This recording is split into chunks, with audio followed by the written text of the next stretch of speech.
Welcome to the Maven Marketing Podcast. Today is Maven Monday. I'm your host, Brandon Welch, and I'm joined by Caleb. Check out our fancy stop sign, AG. Mm-hmm. You look good holding that. We went to Home Depot and we bought that thing and held it up, didn't we? Yeah. No. It wasn't Canva magic or...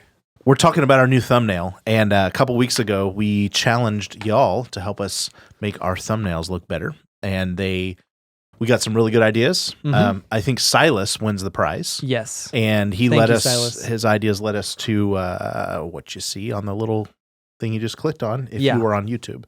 It goes away too fast, as soon as you click on it, it loads up and plays. Cheers, cheers to Silas. Thank you. He gets a membership to the Mastermind. And a little... What is that? Why would he want?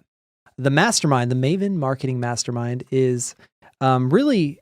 It's kind of like this podcast, but on a deeper level. It's your two-way conversation. Yeah, it's your way really to be able to actually ask us live questions. Because I'm sure you have questions as you listen to this. You're saying, but what about, hey, Caleb, what about that? Brandon, what about?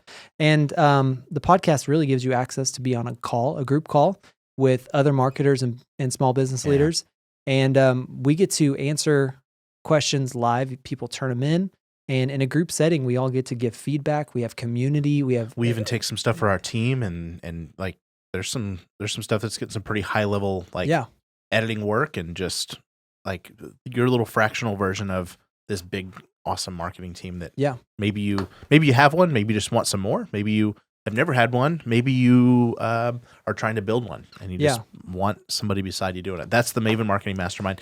You can join that at mavenmethodtraining.com. We're having a blast.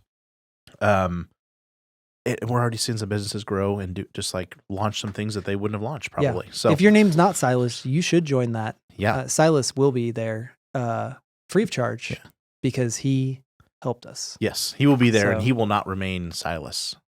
Oh, okay. Do you see what I did there? I see it. Yeah, let's get to it. So if you've ever tried to grow something, or you've been presented with a marketing idea or an advertising sales pitch, whether you realize it or not, you are about to choose a marketer. You're about to choose somebody to help you grow your thing. Mm-hmm. And the myths we talk about in the book is that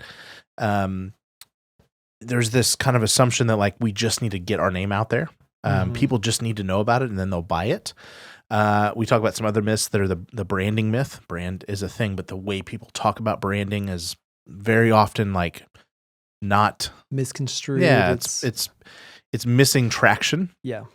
And then there's just a lot of things you're about to hitch your wagon to, and most of the time, when people end up in our conference room, they're immensely frustrated that something is not working for them. Mm-hmm. They've probably wasted tens of thousands of dollars, and they're just going like, I heard you guys are the ones that might tell me the truth about this, and we're glad that that's our reputation, but we wish it didn't have to be in juxtaposition to the world. So this episode is first and foremost for you if you are considering either hiring maybe an agency, or maybe it's an actual employee, or just anybody who has... Just a contractor that might even do a one-off thing. Yes. Good people. Everybody has good intentions, and we're not throwing rocks at our peers and our friends, but... What happens all too often in the business marketing equation is that the artist or the website builder or the ad salesperson thinks their job is to do that thing, and their job is not that. That is a byproduct. Their job is to grow your business. Their job is to make you more successful. And over the years, frankly, just hiring people ourselves and then kind of like aligning with certain peers in our industry. Like there are a lot of other agencies we respect and have wonderful relationships with. We've just kind of like gone, hey, we don't have to be your solution. Actually, most of the time, we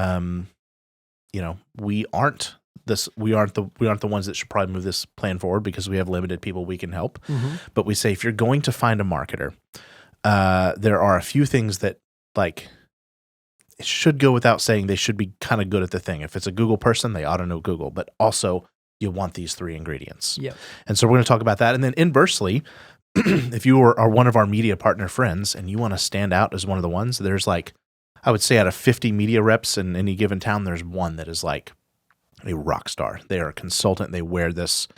I mean, no I mean, no offense to any of the other ones. I've lived in that world. I love it. These are some of our best friends to this day. But the truth is that industry doesn't automatically require you to do this, and they often don't reward it. So you kind of have to have your own fire for the things we're about to talk about. Yeah. And I would just say, if you want to be the one that is like, instead of having to go prospect for business, people are hunting you down to say, hey, will you do my stuff? I promise these things will be your friends. So without further ado, we're going to talk about the 3 ingredients. You want to just say them? Yeah, let's say it. The 3 ingredients you want to look for in a marketer are curiosity, empathy, and business savvy.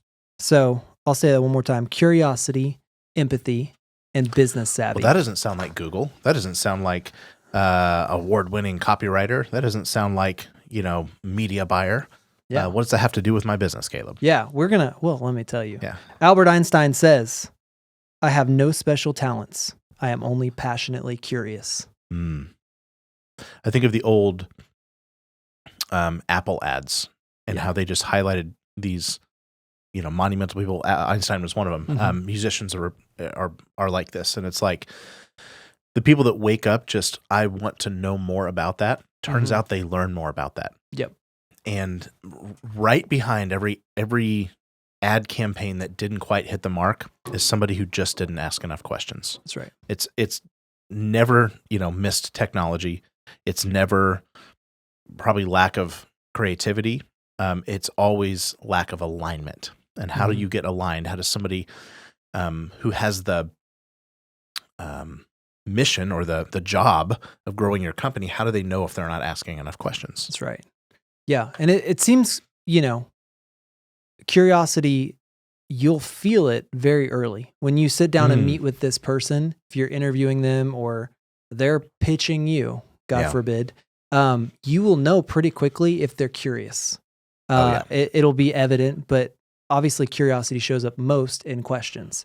And it's not just leading questions. Curiosity is genuine. It's real. It actually wants to know. And you can sense that really, really quickly in any person that I think you can tell when you're in a line of questioning, like a lawyer, and you're sitting on the bench and you feel like, they're leading you. Don't you want this? And you're like, and you feel you can see that. That's smell patting it. you on the head. Yeah, you're like, Wouldn't you like this? Yes, I would. Thank you. But curiosity is genuine and real, and it's asking questions that have, I think, nothing to do with what that person is selling me or doing. It will have something to do with it, but it's okay if it deviates because they are genuinely curious. Yeah. In this case, about your business. Yeah.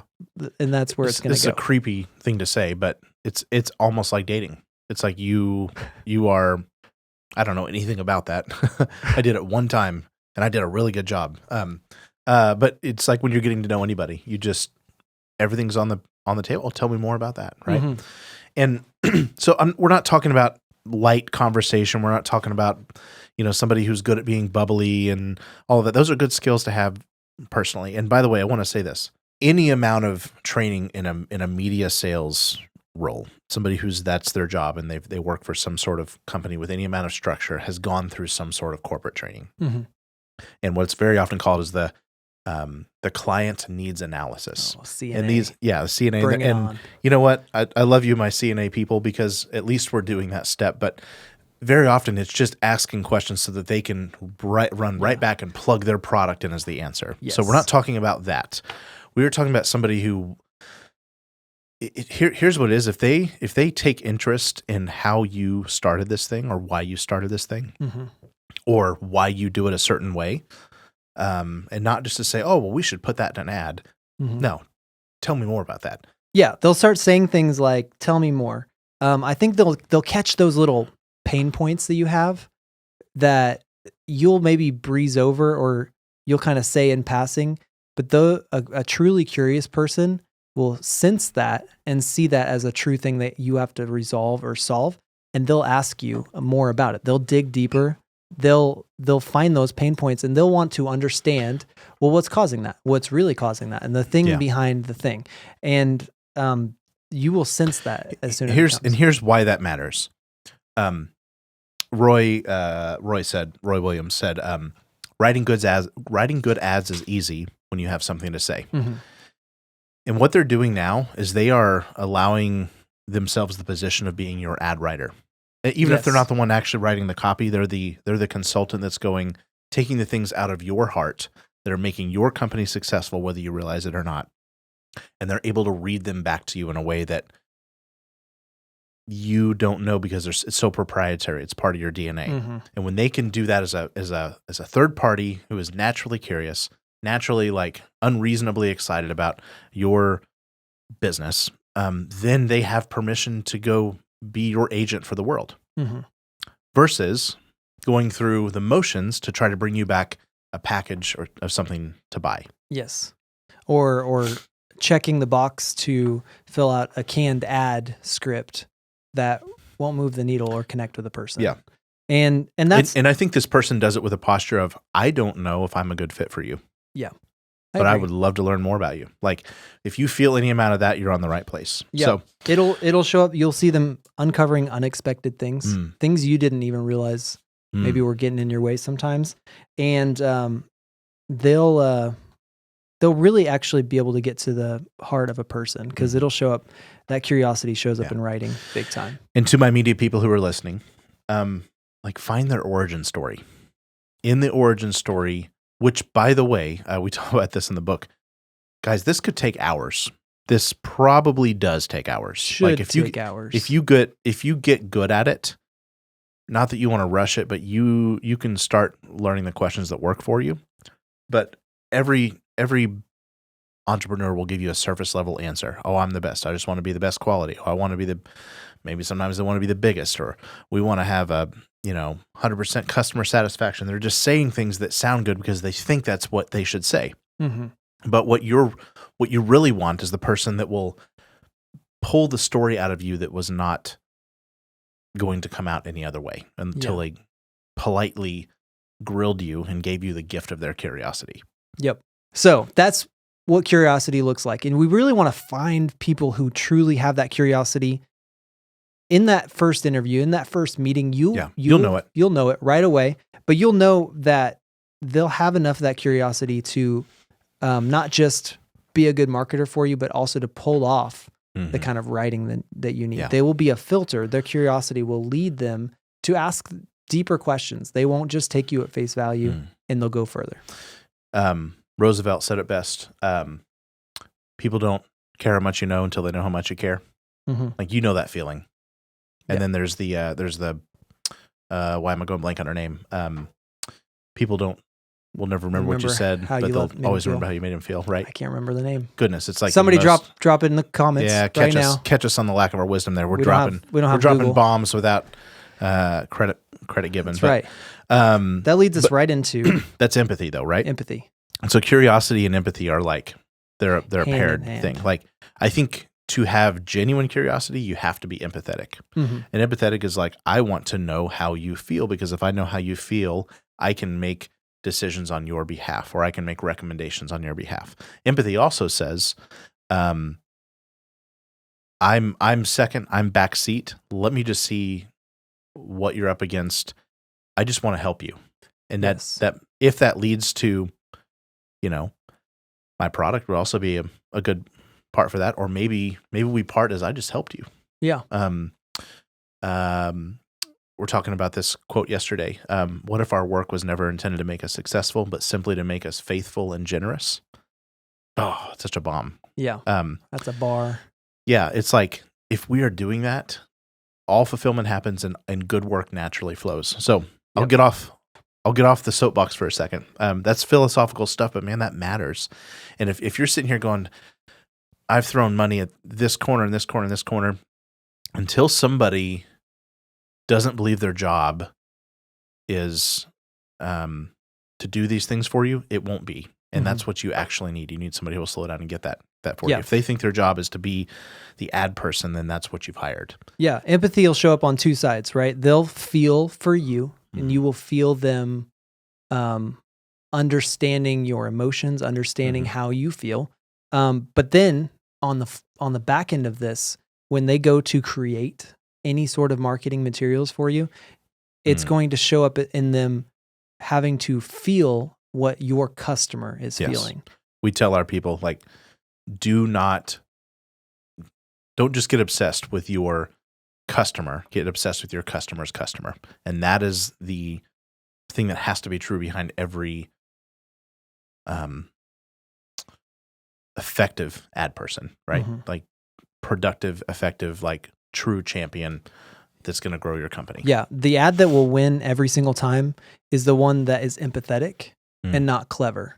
When it actually speaks to the heart, the feelings of another human, the human that is your customer, that will always win over the prettiest sounding ad, the coolest looking ad, the most clever and unique ad.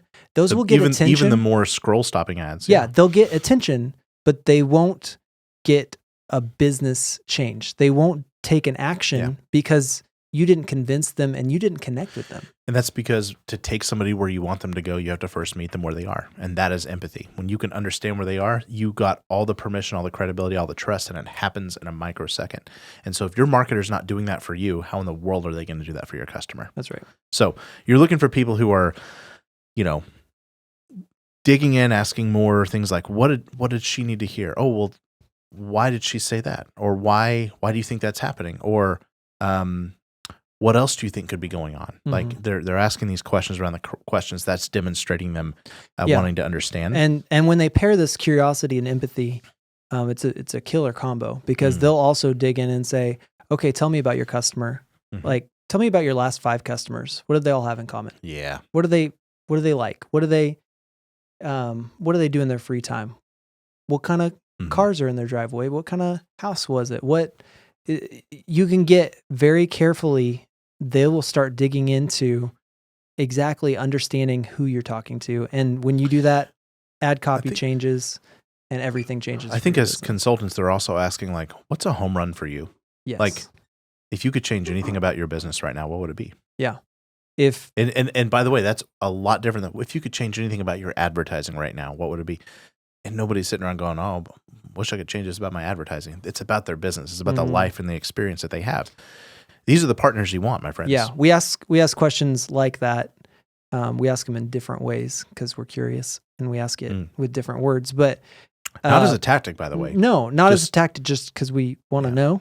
And people very often, even when they're our clients, we'll say, "Hey, at the end of this year, everything's in life and business is exactly like you wanted it to be. What happened to make that true?" Yeah. And they're like, "Well, this doesn't have to do with marketing." We're like, "Great, can't wait. Tell me about it." And it's really interesting because they almost feel like they don't have permission to say it in their marketing meeting. And we're like, no. It's like, well, I really got to deal with this culture issue. Oh, tell me more. Or I'd like to hunt and fish more. Yes. Or I'd like to buy 5 rental houses. Yep. Or I'd like to get debt free. Yes. Like those things are huge for us. Yep. and it might directly impact either the origin story we talk about, or the analogies we use in their ads. There's this neuron mirroring thing you can do.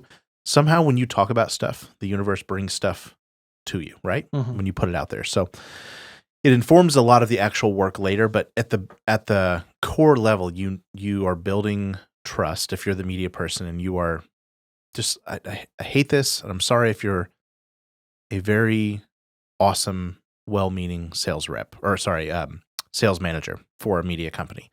But sometimes you got to stop like giving these guys 5 and 10 bullet points of just like, go get all the answers to these questions, run back to the station so we can build a proposal that just says that. And it's like, that doesn't work. That's fake. Yeah. That's like the knockoff version of Dale Carnegie, right? These are tactics. These are the creepy things that will touch their arm a little bit, right? That is manufactured and manipulative. I'm not talking about that. I'm talking about give yourself room to breathe. Make your goal to have 1 quality appointment per day instead of knocking on 40 doors. Yep. That's it. Yeah. All right. That's curiosity and empathy. And third is business savvy. Now, this is what separates the marketers from what I would call consultants. The first 2 actually do I think they separate the 2 as well. But man, when somebody can step into your business and talk about business, that's a game changer. A marketer who talks about business. Yeah. So, some It's things so much bigger than that that. would just be, I think, man, it would be impossible for me to do the job that we do for our clients if I don't have immediate knowledge of what their average customer is worth to them, immediate knowledge of what their profit margins are. Because how in the world am I going to set goals inside dashboards and lead costs? I need to know what their appointment set ratios are, their close ratios are, their follow-up ratios, their cancellation rates. I need to know their major services, profit centers. Yes. We've got to dig into all of these different, where's the money come from? How much weight does each, segment have? A lot of times business owners, they're inside the box and they need somebody from the outside to ask them these questions to show them exactly what's going on. Their CFO would do it for them, but their CFO does not do it in a fun way usually. The CFO is delivering after the fact, bad news, right? You're going, what would you like it to be? Like, we talk a lot about, hey, are you holding a 35 margin? Like, if you're a $10 million or better service company, you ought to at least be able to get a 35 gross margin to the bottom line. Sorry, gross margin is not the bottom line, but gross sales margin on minus cost of goods sold and all that stuff. So, it's not that this can be an intangible, but like there's some people that are just going to be really nerdy and really, really good at this stuff. They don't need to be a finance major or anything like that, but they need to understand the building blocks of how you get from, just doing busy work to being profitable. And they need to know what that costs you to operate that. And they need to know all the factors at play that could be against maybe their campaign working. Because very often here, like we're like, you don't have a lead problem, you have a lead conversion problem. And we've got 50 other examples of somebody who's converting appointments at a 40% better rate than you are. And we just need to coach you on some sales a little bit or coach you on some scripting for your customer service people. Yeah. And that's a marketer, or that's actually a consultant. That is somebody who is equipped to grow your business. Yeah, and I think this business savvy person will, in our world, we call it strategy, and where we say, what's the business objective? They're going to they're not going to just say, well, I'm a web developer, you need website. You know what I'm saying? They're going to understand, even if they're just I'll put this in quotes, just a web developer, if that's all they do, they're a specialist in some way, they should connect your website to some sort of business objective you hope to achieve. Definitely. And if they can't or don't or are unwilling to, all you're getting is the rest of it. You're getting message and media, but with no strategy at the top. You know what I'm saying? And so we want to make sure we go all the way back to strategy. And this person, when they're business savvy, they're going to start with, now, what do you need your website to do? What do you need this campaign to do? What do you need on a holistic level? What do you need your business to do? And then they will walk down toward empathy and curiosity and say, well, now who's the customer we have to talk to make those things happen? Yes. And then they'll finally, in the media section, and this is the danger, those people are going to be beasts at media. That's why they're walking in the door, is they're the best media buyer in the world. And they're confident in that.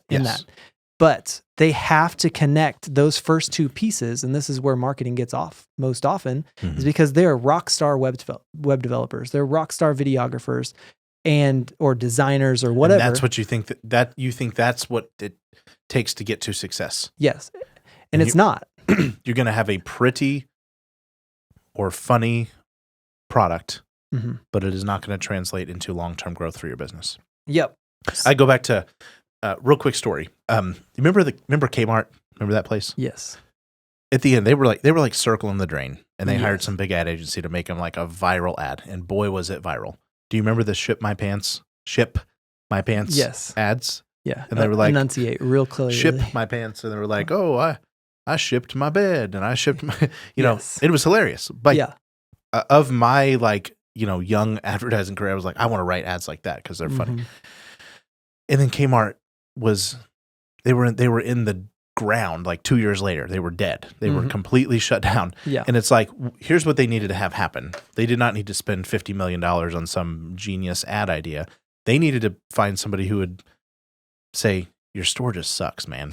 Like, you just suck.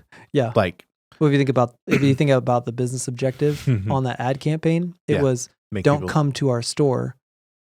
Yeah. Oh yeah. It was ship it to my house. Don't come to my store. Yeah. And then when you do actually go to those stores, the lights are flickering and the shelves are half cleared out. But here's the problem: grade A commercial space is really high it's a lot to pay for warehouse space. Yes. Like, you can go set up an e-commerce store for about a third of the rent. That's right. In the industrial part of town. So that's a big example. Just saying that because some people, may remember that campaign, but like, you don't just want to entertain people. It's going to be fun. You're going to high five and you're going to get some likes and comments. And, is it going to be good for news? Yes. But it is not going to be the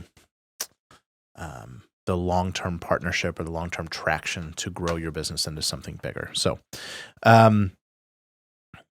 James Clear said, if you don't know the difference between principles and tactics, you'll always be chasing somebody else's playbook. Principles are the things we're talking about. You can only find things that you wrap around principles when you are curious and empathetic and you have some business savvy. Tactics is like, make me a funny ad. Yeah. Any of us could write a funny ad, right? Tips and tricks will only get you so far. That's right. And I think you, as a marketer, as a Maven method type of marketer, you are going to really want to become this kind of marketer that we're talking about. I want you to challenge yourself to be more curious. Next time you're in a meeting, force yourself to ask more questions. Force yourself to ask, why do they feel this way about this thing? And I'd encourage you just to plug into things that will make you more business savvy. Even if it's outside your industry, even if it's outside of your world, we're challenging our team even here every day to grow in their business savvy, because that's what separates, the marketers from the true marketers who can grow businesses. And this was not intended to say, oh, let's do this because this is what we do. There are really good professionals out there. There are people who have exited themselves from being button clickers and ads, and they've been like, you know what I really want to do is grow small businesses. Mm-hmm. We share that mission. That's why we're here. That's why we show up. That is why we get so dadgum excited about your business, whether it's, just starting or it's $100 million business. We love that. Mm-hmm. That is the thing driving this podcast. That's why we write books and give them away for next to nothing. And we, make notes and spend hours and hours of our time putting this together. That's why we do carve out time for masterminds. And the stuff we have coming to help you be a better marketer, I couldn't be more excited about, because that is our mission. It is. We talked about this yesterday with our team. It is our mission to affect the lives of tens of thousands of entrepreneurs. We want you to be better. We want you to be more confident. We want you to be more clear, because when that happens, you affect the world in a better way. Like, your little business is more than your metrics. It's more than your livelihood. It's more than your people's growth. It is like literally the beacon of hope. And the world we're going into, big business is not going to change the world in a positive way.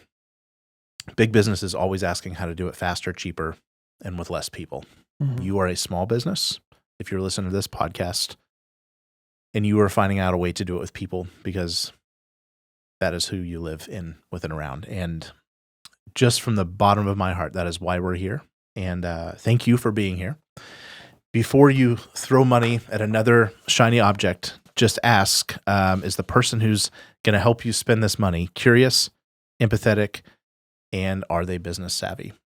And if they're not, send them to the Maven Marketing Podcast, because we'll be back here every Monday answering your real life marketing questions with curiosity, empathy, and a reasonable amount of business savvy. Hope you guys have a great week. Oh, because marketers who can't teach you why, holy smokes, are just a fancy lie. Now you can have a great week.